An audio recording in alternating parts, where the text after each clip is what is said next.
Tim O'Brien's Where Have You Gone, Charming Billy. We're going to go through this. One of the assignments that you're going to do is the Connect to Your Life. I'm going to put this on a separate sheet of paper so you can see what I expect your assignment to look like.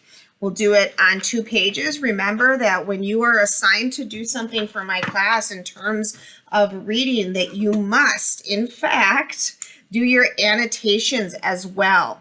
So with the Connect to Your Life, I'm going to put this on a separate sheet. I'm going to write the same things that I write on everything, which is name, date, class, and assignment.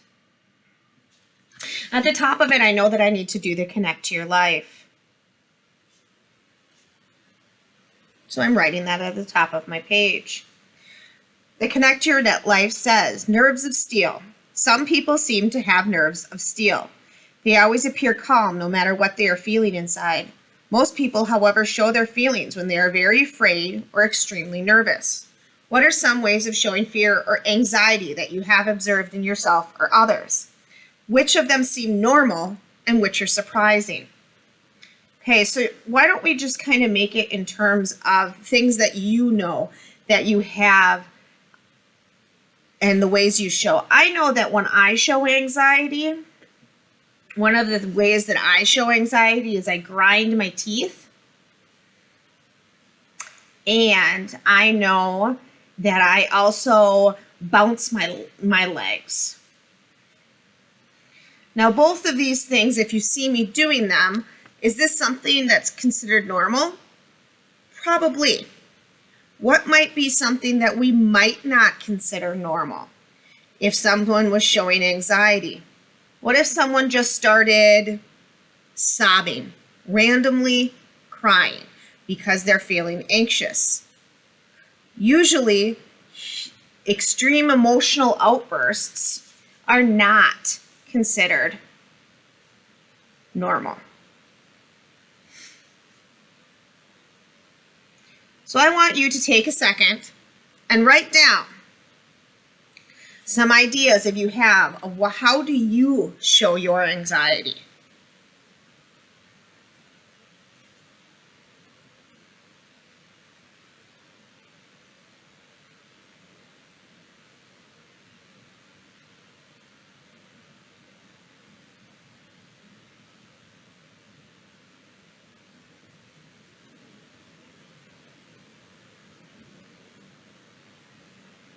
All right, now that you've written down some examples of how you show your anxiety, let's move on.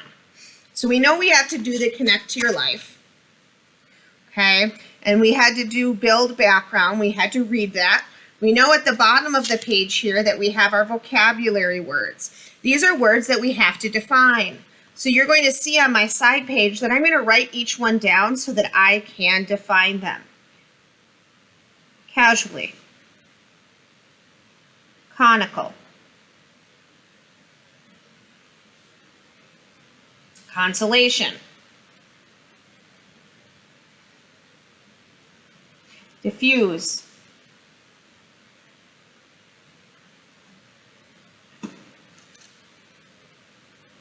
Elegantly. Execute. Inertia.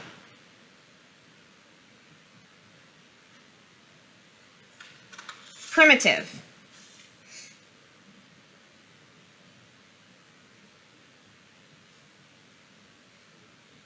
Silhouetted. Transparent.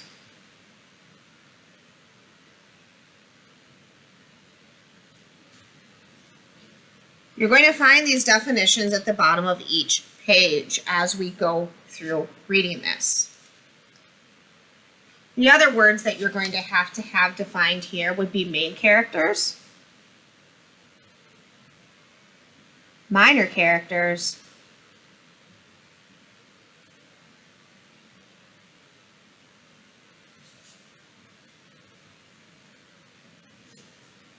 and inference. we're going to spend a little bit extra time on this inference one right now. So we're going to look at what it says here first under focus your reading, and then we will continue with the concept of an inference. So, literary analysis character. Most stories center on the experiences and actions of one or more main characters. Other characters who interact with the main characters and help move the story along are called minor characters. As you read the story, notice who the main character is and identify the details that indicate that he is the focus of the story. Also notice who the main characters are and what they contribute to the story. Active reading, making inferences. When you make a logical guess about something in a story based on information in the story and your own common sense, you're making an inference. As you read this story, record clues that help you understand who Paul Berlin is and what he is going through. Pay special attention to what he does with his body, what he notices in his surroundings, and what he thinks about. So this concept of an inference, let's look at this. If I have something, okay, I have a situation. So I walk out of the room because I'll tell you a little story about my son. One day I decide that I need to take a shower.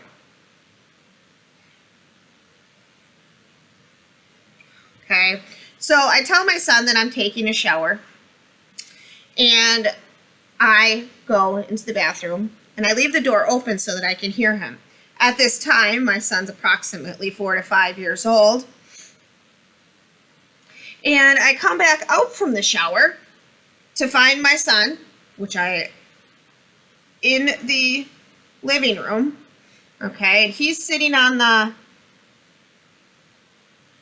couch, and all over the room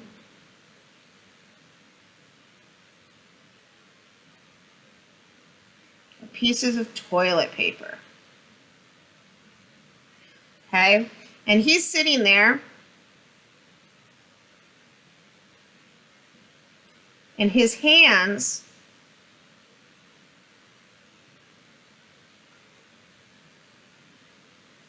okay, and his cute little face has brown all over them, okay, a dark color, and he's sitting there and he's watching his show. Now, by looking at this scenario, I think I use my common sense and the information that's provided, and I look carefully, and I see an open container of Hershey's Kisses. So based on my information, I have toilet paper, I have Hershey's Kisses with the little wrappers all over the place, and my son covered in a brown substance. I take all the evidence, and what can I infer? What is my inference? My inference is, during the 5 minutes that I was in the shower, my son has decided to eat all the Hershey's Kisses, which he's now wearing on his face and his hands, and get the toilet paper all over him, over the living room. Now, of course, I asked my son, what happened? And he says, nothing, Mama. Not quite true. I can infer, but from the evidence and my common sense, knowing that my little man is a little bit of a troublemaker, that he probably is the one that made this mess, as well as knowing that there's nobody else in the house, including pets. So we need to take, as we're reading our story, to get the inferences, we need to use our common sense and our evidence based on the story. In the next video, you're going to be listening to the story. Remember that you must annotate.